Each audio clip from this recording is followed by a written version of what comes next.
ভূপেন বৰাৰ লগত আপোনাৰ এটা ফটো ওলাইছে, এইটো নিয়ে আপোনাৰ কি মন্তব্য আছে?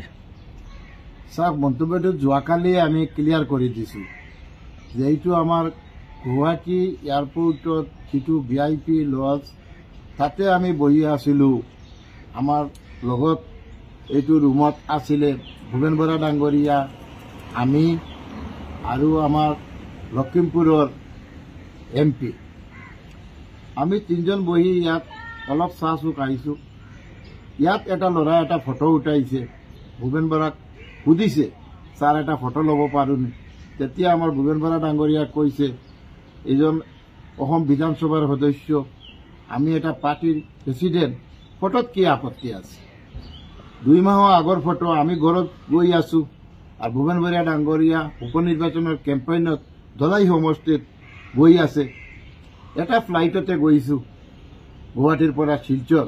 সেই ফটো লৈ যোৱাকালিৰ পৰা ছচিয়েল মিডিয়াত এনেকা চলি আছে যে UDF আৰু কংগ্ৰেছ কিবা কথা হৈ আছে।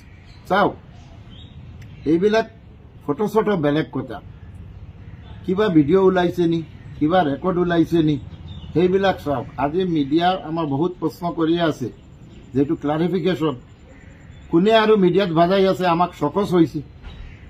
আমি নিজে গম পোৱা নাই চকচ হৈছে, আমাৰ পাৰ্টিয়ে গম পোৱা নাই। আমাৰ পাৰ্টিৰ পৰাও ফোন কৰি আছে যে আপোনাক কিবা কোনে চকচ দিছে নি, বোলে নাই, একো দিয়া নাই। এইবিলাক মিছা কথা, অসত্য কথা, এইবিলাক লৈ আৰু আমাৰ জিলাখনত বিভ্ৰান্তি চলাই একো লাভ নাই। আপোনালোকে দেখিছে, আমি 3জন বিধায়কক 2জনক আমাৰ দলে ছাছপেণ্ড কৰিছে, আৰু এতিয়া আমাৰ ওপৰত এইটো বদনাম দি আছে। এনেকা একো হোৱা নাই।